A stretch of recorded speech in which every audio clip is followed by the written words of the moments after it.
Shalom, Bapak Ibu dan Saudara yang terkasih dalam Tuhan, kita melanjutkan pembacaan firman Tuhan. Pembacaan kita pada pagi hari ini dari Mazmur pasal 86. Mari kita membuka Alkitab kita. Kita akan melihat doa dari sang pemazmur, ya, sangat indah sekali ya. Di antara isi doa beberapa yang kita rindu supaya kita berani berdoa seperti doa sang pemazmur. Ya, Mazmur 86.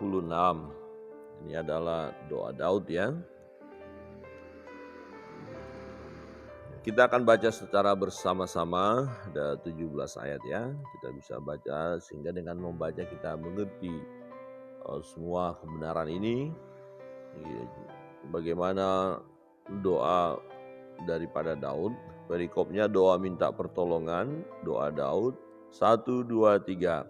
Sendengkanlah telingamu ya Tuhan, jawablah aku sebab sengsara dan miskin aku. Peliharalah nyawaku sebab aku orang yang kau kasihi. Selamatkanlah hambamu yang percaya kepadamu. Engkau adalah Allahku. Kasihanilah aku ya Tuhan, sebab kepadamulah aku berseru sepanjang hari. Buatlah jiwa hambamu bersukacita, sebab kepadamulah ya Tuhan kuangkat jiwaku. Sebab engkau ya Tuhan baik dan suka mengampuni dan berlimpah kasih setia bagi semua orang yang berseru kepadamu. Pasanglah telinga kepada doaku, ya Tuhan, dan perhatikanlah suara permohonanku. Pada hari kesesakanku, aku berseru kepadamu, sebab Engkau menjawab aku.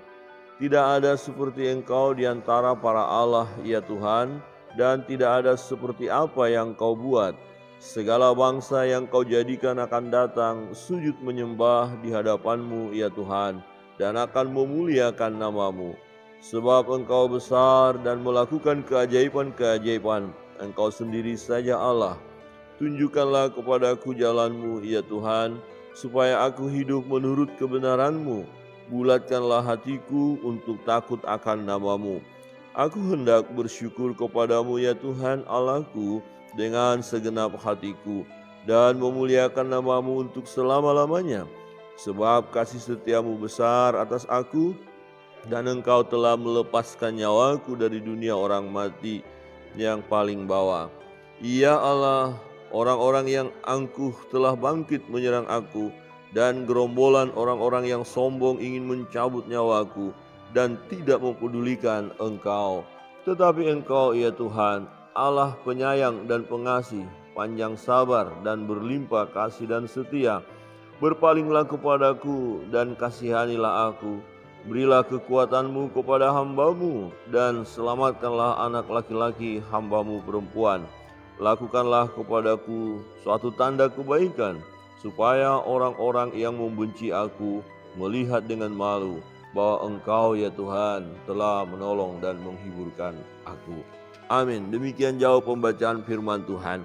Bapak Ibu Saudara yang terkasih dalam Tuhan, kita melihat dalam pembacaan Mazmur ini ya bahwa doa, ya, Daud berdoa dalam keadaan ada menghadapi tantangan, persoalan, pergumulan, atau dikatakan dalam sengsara, dalam kesesakan ya. Dikatakan, sendengkanlah telingamu ya Tuhan, jawablah aku sebab sengsara dan miskin aku. Peliharalah nyawaku sebab aku orang yang kau kasih. Selamatkanlah hamba-Mu yang percaya kepadamu. Ya, Engkau adalah Allahku, kasihanilah aku ya Tuhan, sebab kepadamu lah aku berseru sepanjang hari. Ya, jadi dia berdoa, dia berseru kepada Tuhan karena ada dalam persoalan. Di ayat 7 dikatakan begini, pada hari kesesakanku aku berseru kepadamu sebab Engkau menjawab aku. Jadi ada persoalan, ada pergumulan, kesesakan, penderitaan, dan kita lihat tadi ada juga musuh yang menyerang dia, yang hendak menganiaya dia, menindas dia, bahkan mau membunuh dia. Nah, dalam kondisi tekanan, pergumulan, apa yang didoakan oleh sang pemazmur Daud ini menarik. Yang pertama coba kita lihat di ayat 4. Buatlah jiwa hambamu bersukacita, sebab kepadamu lah ya Tuhan kuangkat jiwaku. Wow, ini yang pertama. Saudara yang terkasih dalam Tuhan, ketika kita dalam kesesakan, pergumulan, beban, seringkali kita kehilangan sukacita, kehilangan kebahagiaan. Yang ada kita mikirin masalah, mikirin pergumulan, kemudian kita stres. Dan berkata, Tuhan mengapa ini harus terjadi? Mengapa beban ini? Mengapa terlalu berat? Mengapa kok aku sakit Tuhan? Mengapa usahaku bangkrut? Mengapa? Dan jiwa kita tertekan di dalam diri kita. Ini fakta Bapak Ibu, kita nggak bisa pungkiri ketika saudara dan saya berhadapan dengan masalah, beban, pergumulan, seringkali yang hilang dari kita adalah sukacita, hilang. Kita mulai mikir, mulai wajah kita berkerut, mulai kenapa seperti ini? Ya, ada orang yang mengecewakan kita, aduh kenapa seperti ini? Ada orang yang menipu kita, kenapa seperti ini? Ya, kita lagi berjalan, ada orang yang nyenggol kita, kemudian kita mengalami luka. Kenapa seperti ini? Ya, kita naik motor, tiba-tiba mobil di depan rem mendadak, kita akhirnya rem juga dan kita jatuh. Kenapa seperti ini? Kok mulai mikir. Ya, kenapa harus ada seperti ini? Ini hilang sukacita. Nah, saudara yang terkasih dalam Tuhan, ketika ketika engkau menghadapi persoalan itu, mari kita contoh doa daripada Daud. Buat aku bersukacita. Jadi Daud bukan berkata aku bersukacita karena semua sudah beres. Tidak. Dalam kesesakan, dalam pergumulan, dalam tekanan, nah situasi itu mau mengambil sukacita kita, membuat kita kehilangan kegembiraan. Disitulah kita mau berdoa. Tuhan, buat aku bergembira. Buat jiwa hambamu bersukacita. Maka firman Tuhan katakan apa? Ya, hati yang gembira adalah obat yang manjur. Jadi kita akan mengalami kesembuhan kalau kita gembira. Nah, persoalannya adalah masalah-masalah yang datang ini bertubi-tubi, tekanan-tekanan ini membuat kita kehilangan kegembiraan. Ya jujur saja Bapak Ibu, siapapun kita, ketika engkau menghadapi masalah, beban, kita kan mulai mengeluh, kecenderungan kita mengeluh, sedih, kok nasibku begini, kok keadaan rumah tanggaku begini, kok keadaan pelayananku begini, kok pekerjaanku kayak gini, ya situasi keadaan kok seperti ini. Akhirnya mulai sedih, hilanglah sukacita. Hati-hati, kalau sempat kita kehilangan sukacita, terus menerus, kemudian kehilangan pengharapan. Nah ini, kehilangan pengharapan, kemudian patah semangat. Ya, patah semangat. Ya, jadi kehilangan gairah hidup. Nah ini sangat berbahaya. Nah untuk itu, mari Bapak Ibu Saudara yang terkasih dalam Tuhan, ya berdoalah kepada Tuhan. Tuhan, buat jiwaku, jiwa hambamu ini bersukacita, buat aku bergembira. Memang ada sakit dalam tubuhku, memang kantongku sudah tipis, ya tidak ada uang, ATM-nya minta maaf, memang pekerjaan hanya terbatas. Tapi aku mau bersyukur bukan karena faktor-faktor keuangan ekonomi yang mau membuat aku bersukacita, tetapi yang membuat aku bersukacita adalah karena ada Tuhan, ada Allah yang memberikan sukacita itu kepada aku. Percayalah Bapak Ibu Saudara yang terkasih dalam Tuhan, ketika kita datang berdoa kepada Tuhan, Tuhan buat jiwaku bergembira. Jangan sampai aku tertekan, jiwaku tertekan di dalam diriku. Bukankah Pemasmur pernah berkata seperti itu ketika dia mengalami tekanan, jiwanya tertekan, dia berkata, hai jiwaku, jangan tertekan di dalam diriku, berharaplah kepada Tuhan. Ya, jadi berharaplah kepada Tuhan. Jiwa kita yang mulai ada tekanan, kegelisahan, cepat datang kepada Tuhan. Jangan beri diri kita terus dalam kondisi kesedihan yang berlarut-larut, tekanan jiwa kita berlarut-larut. Jangan, tapi katakan, Tuhan buatlah jiwa hambamu bersukacita. Yang kedua Bapak Ibu dan Saudara yang terkasih dalam Tuhan, ini sangat menarik doa sang pemazmur di ayat 11. Ya, dikatakan, tunjukkanlah kepadaku jalanmu ya Tuhan, supaya aku hidup menurut kebenaranmu. Bulatkanlah hatiku untuk takut akan namamu. Wow. Jadi dalam kesesakan, dalam persoalan dia tetap mau berdoa, aku mau ikut jalan Tuhan.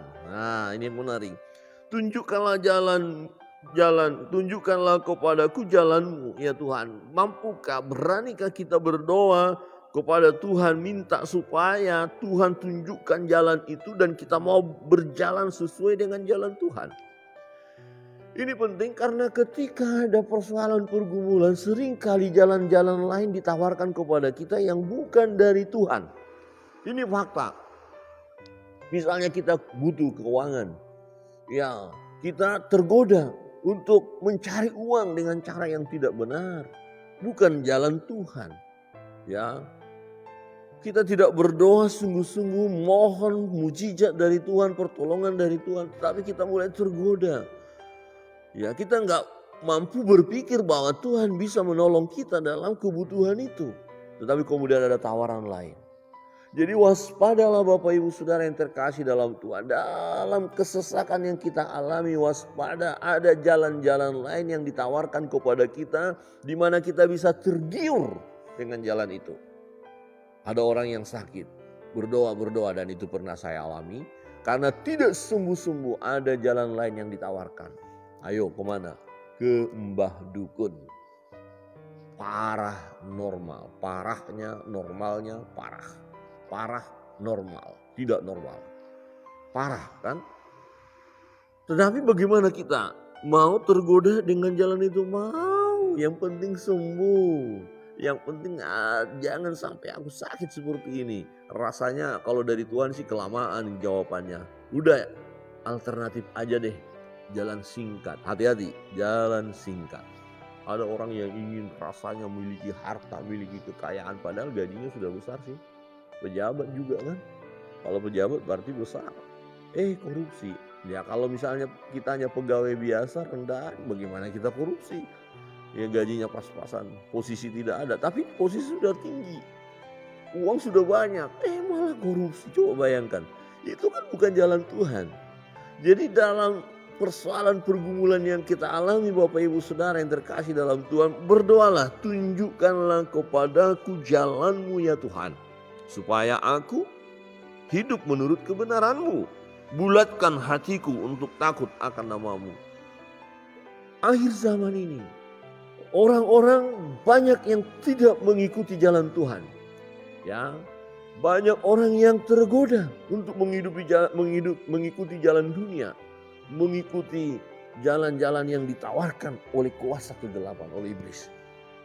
Hati-hati, waspada. Ada banyak orang yang goncang imannya, tidak percaya lagi kepada firman, tidak datang kepada Tuhan. Nah, sang pemazmur berkata, tunjukkan kepadaku jalanmu. Tunjukkan. Berarti sang pemazmur mau merenungkan firman Tuhan, mempelajari kebenaran itu, dan supaya aku hidup menurut kebenaranmu. Jadi kalau saudara dan saya membaca firman Tuhan, mendengar firman Tuhan, dan tahu firman itu, harus tahu juga kita untuk lakukan. Jangan hanya sekedar paham, tahu, tapi tidak tahu melakukan. Kadang-kadang kita terjebak, tahu berkata-kata, tahu memberitahukan kepada orang lain tentang firman, tapi kita tidak tahu. Sebenarnya bukan tidak tahu, tapi tidak mau melakukannya. Ya, akhirnya kita menjadi orang-orang yang isi pikiran kita banyak firman tapi tidak dilakukan. Itu sia-sia. Jadi yang berbahagia kalau kita lihat kebenaran firman Tuhan beberapa hari yang lalu adalah mereka yang mendengarkan firman Allah, merenungkannya siang dan malam dan melakukannya dalam hidupnya. Jadi sang pemazmur berkata, supaya aku hidup menurut kebenaranmu, kebenaran Allah, kebenaran firman. Bulatkan hatiku. Ya, ini bulatkan hatiku. Jadi aku mau sungguh-sungguh, Tuhan, buat aku sungguh-sungguh takut akan Engkau. Buat aku sungguh-sungguh percaya kepadamu. Buat aku sungguh-sungguh mengikuti firman-Mu, melakukan perintah-Mu, dan menjauhkan larangan-larangan yang daripada Tuhan. Segala sesuatu yang dilarang oleh Tuhan, aku mau ikuti. Aku tidak akan menjalankannya. Misalnya ada larangan, jangan mencuri. Ya, saya tidak mencuri Tuhan. Jangan memfitnah. Ya, saya tidak memfitnah Tuhan. Ya, kira-kira gitu. Oh, tapi aku juga mau melakukan perintah-perintah Tuhan. Apa perintah? Kasih sesama. Oh iya Tuhan, aku mau mengasihi. Ya, beribadah kepada Allah. Aku mau beribadah. Kira-kira begitu. Jadi, bulatkan hati. Jangan ragu-ragu akan kebenaran firman. Lakukanlah. Apa yang difirmankan oleh Tuhan itu baik untuk kita. Amin. Itu baik untuk kita. Bapak Ibu Saudara yang terkasih dalam Tuhan, kebenaran firman Tuhan hari ini sungguh luar biasa. Di mana sang pemazmur ya berdoa memohon kepada Allah, ya meminta kepada Tuhan supaya dia memiliki hati yang sungguh-sungguh, hati yang bulat untuk mengikuti jalan Tuhan. Dia tahu siapa Allah. Dia tahu siapa Tuhan. Tuhan adalah Allah yang penuh kasih, penuh sayang. Dikatakan sebab kasih setiamu besar atas aku dan engkau telah melepaskan nyawaku dari dunia orang mati yang paling bawah. Ya Allah, orang-orang yang angkuh telah bangkit menyerang aku dan gerombolan-gerombolan orang-orang yang sombong ingin mencabut nyawaku dan tidak mempedulikan engkau. Tetapi engkau ya Tuhan, Allah penyayang dan pengasih, panjang sabar dan berlimpah kasih dan setia. Saudara yang terkasih dalam Tuhan, kita melihat bagaimana sang pemazmur mengenal siapa Allahnya. Ya, artinya begini, jikalau memang penderitaan pergumulan yang aku alami, kesesakan karena dosa, aku mau mohon pengampunan dari Tuhan. Dan aku tahu Tuhan adalah Allah pengasih. Allah pengasih. Di ayat 17, permohonan sang pemazmur. Lakukanlah kepadaku suatu tanda kebaikan, supaya orang-orang yang membenci aku melihat dengan malu bahwa Engkau ya Tuhan telah menolong aku dan menghiburkan aku. Lakukanlah kepadaku satu tanda kebaikan. Lakukanlah kepadaku. Tuhan, ini aku gak berdaya Tuhan. Lakukanlah yang terbaik. Mampukah kita berkata, berdoa kepada Allah? Lakukan. Jadi sepertinya kita berpasrah, dan memang harus berpasrah. Tuhan, aku tidak mampu dengan kekuatanku menghadapi persoalan ini, menghadapi pergumulan, menghadapi tekanan, menghadapi musuh.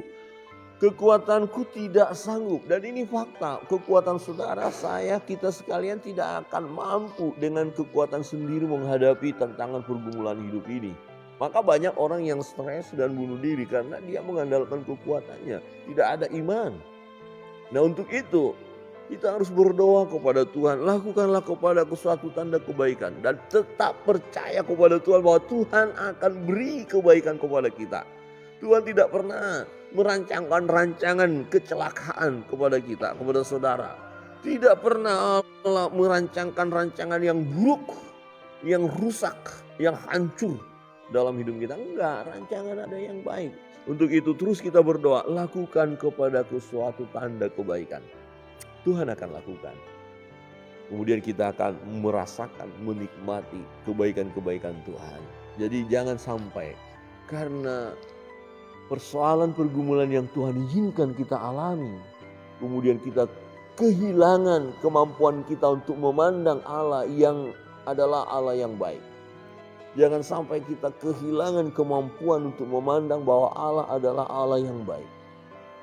Ya, karena kita sedang dalam kesesakan, karena kita sedang dalam penderitaan, jangan. Tetap dalam kondisi seperti itu pun kita tahu Allah akan melakukan hal yang baik dalam hidup kita. Amin. Lakukanlah kebaikan kepadaku, suatu tanda kebaikan. Dan musuh-musuh akan malu. Persoalan-persoalan akan saya lewati.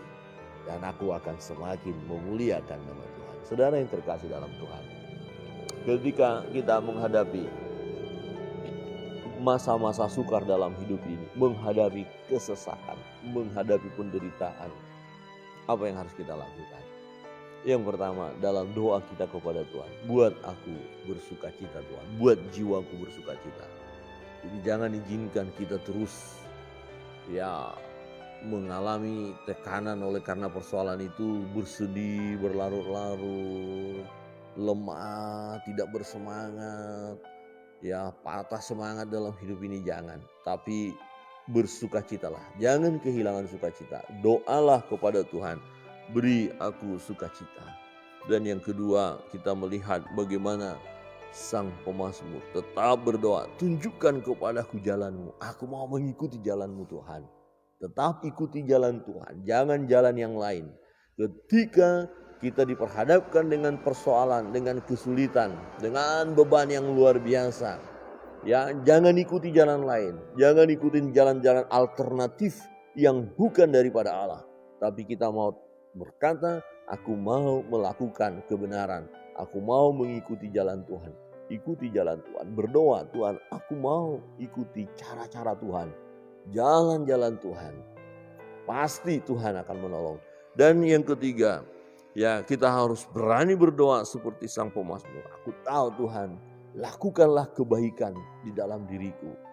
Lakukanlah kebaikan. Jadi biarkan kehendak Tuhan yang jadi atas kita. Itu maksudnya. Jadi Tuhanlah yang berkarya dalam hidup kita.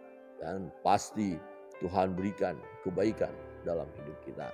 Kiranya kebenaran firman Tuhan menolong setiap perjalanan hidup kita. Secara hari ini, hadapi setiap tantangan pergumulan dengan doa seperti yang dinaikkan oleh sang pemazmur dalam Mazmur 86. Tuhan memberkati kita sekalian.